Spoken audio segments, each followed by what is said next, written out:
Hey everyone, so this is going to be another 5 things that I've learned after getting a German Shepherd. Welcome back to my channel if you already have watched us for a while, but if you're new, my name is Vanessa and this is my dog Shadow. I've had him just a bit over 3 years now. I got him when he was 4 months old, so a little bit older than when you normally get dogs and puppies and you know, all that. I have already done one of these videos before about a year ago. I feel like quite a bit has changed. I've observed more, I've experienced more with him. Maybe my views on what you should know before you get a German Shepherd has kind of altered a little bit. I actually haven't even watched that video since I've uploaded it, so that was a really long time ago, which means I don't know if the things I'm going to be saying in this video are going to match exactly what I said a year ago, which is going to be quite interesting. I feel like from 0 to 3 years old is the most amount of changes that a dog will experience, and as an owner as well will experience with their dog. Everything I'm about to say in this video is purely just my observations and my experiences with this dog here. So it's very specific, but I still want to share this with all of you guys who are maybe planning on getting a German Shepherd, maybe already has one, or you just here for entertainment value. So let's get started. Okay, so my first point is that German Shepherds are a lot of work. Much more work than I ever anticipated and expected. I truly wouldn't recommend this breed to people who are working full-time, if everyone in the household is working full-time. For us here, we've always basically got someone at home. The dogs are never really left home for more than, I would say, 3-4 hours on any day of the week. So Shadow needs a lot of attention.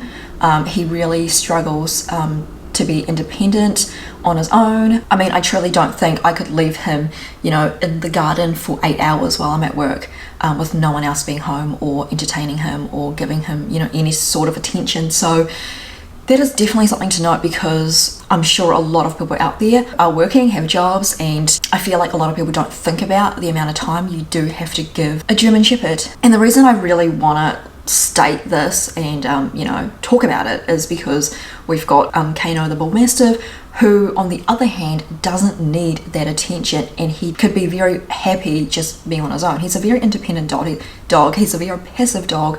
He doesn't need a lot of attention. He doesn't need to expel a lot of energy.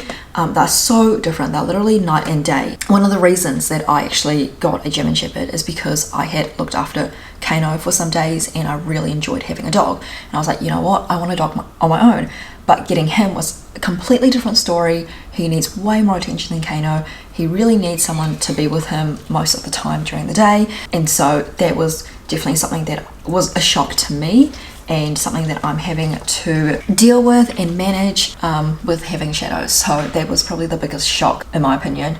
So my second point is that they are very, very extremely protective, and I'm not even exaggerating with this one. And I think this one is something that I've experienced that I take extremely seriously now, because things can get hurt. So he is so protective that it's gotten to the point where I now have to introduce anyone that's new to the house at a separate location. So we've got a pretty small kind of grass area part by our house, and so I introduce people that I know are going to be coming over at this park, and then he meets them, he's all fine, he smells them, he's familiar with them, he gets comfortable, and then we walk together back home.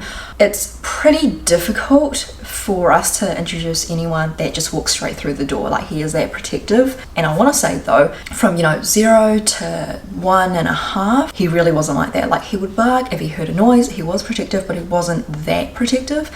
So it was definitely something that we learned a little bit later on. I would say 1.5 to 3 years that he is now. He got just really, really protective. The older he got, the more protective he got. And this is something that I'm still trying to manage and deal with and understand and learn, because it's pretty serious, and everyone's, safety is definitely our number one concern. Okay, so my third point is probably something that is quite obvious, but they need a lot of exercise. They have so much built up energy, especially if they are, house dogs. If they're not working dogs, if they're not working on a farm, Shadow has a lot of built up energy. As he gets older, I would say, the more that I'm realizing that as well, he gets more reactive. He you know, barks more at every little noise. So I have started taking him to doggy daycare, which is absolutely amazing. I wish I had started this earlier. And that is obviously a place where he can socialize with humans and with heaps of other dogs, heaps of different dogs, because, you know, a bunch of new dogs come in and leave and come in. So he really gets the full benefit of socialization. Obviously he expels a lot of energy while he's at doggy daycare, so it's great. He comes home after a 10-hour day at doggy daycare and he's absolutely just donked out, napping hard out, and it's amazing. So that is honestly something that I would recommend, is doggy daycare. It's something that, again, like I said, I wish I knew earlier and thought about. My fourth point is something that I have spoken about in several other videos, and I've been very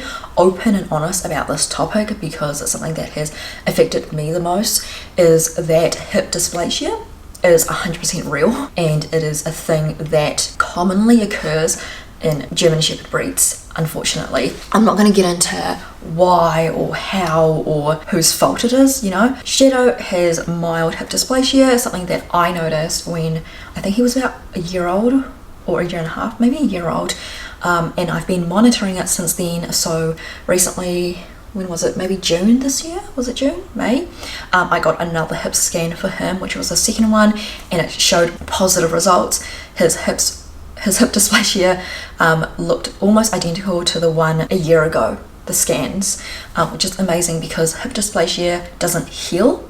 You can only maintain it. The best thing is for it to not get worse. I think German Shepherds, they will get it once in their life. Like, they'll either get it when they're really young, which is very unfortunate, or they will get it once they're older, which is great because a lot of dogs do get arthritis anyway. Shadow got it very young, and I have done so many things to aid it, to maintain it. He's on, you know, supplements, positive supplements, nothing that is going to kill his liver, and everything I do for him is related to hip dysplasia, if that makes sense. We've been using a ramp for him getting in and out of the car.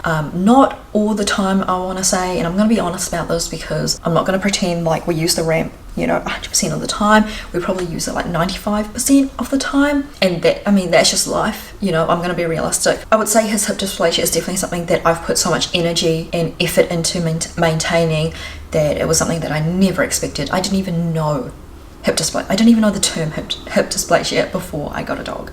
I knew arthritis, but I had no idea that it was a common thing in German Shepherds, and that's purely because I was ignorant to all of these things about German Shepherds, and I never did my research, and I just bought a dog on a whim. Okay, so the last point, I want to keep it positive, but it is truly a thing to know before you get a German Shepherd, and it's really, really nice. They are so loyal. They're honestly big babies. Once they know who their owner is, he's gotten to a point now, I feel like he knows that it's me, just because we live with a few other people in the house. I've never really felt that he really stuck to me or was like truly, truly loyal for a really long time when he was a puppy, but now he's definitely at a place where he is just so loyal. Anywhere I go in the house, he is right behind me, and I'm not even like making that up. Every time I go to the bathroom, he's outside. Every time I go to the shower, he's outside. Wherever I go in the house, he is right there. When I go to my room, he is in my room. Even when there is something going on in the living room or in the kitchen, he's with me in my room. Whenever I go to work, I'm told that he is waiting for me by the door for the entire day, which is, it's heartbreaking, but it is realistic. I mean, I do have to work to, you know, feed us. It's something very positive if you are going to get a German Shepherd, just to know that they are very, very loyal and they will protect you with their life. It's funny because the reason I named him Shadow is because I kind of knew he was going to be like this. I knew he was going to be my shadow, and he truly has lived up to his name. So yeah, that was the last point I wanted to mention. It is a real thing. It is true. You may not experience it throughout, you know, the first year maybe, when, especially if you're living with other people, if you've got a partner, they may be confused, you know, who the real owner is. At this point, we are like this, stuck together. So that is the end of this video. I want it to be very quick and easy and simple, and yeah, I mean, I hope you guys enjoy this. These are truly just my opinions, my observations, my experiences with owning Shadow for 3 and a bit years now. So yeah, hope you guys enjoy this, and I'll see you in my next one.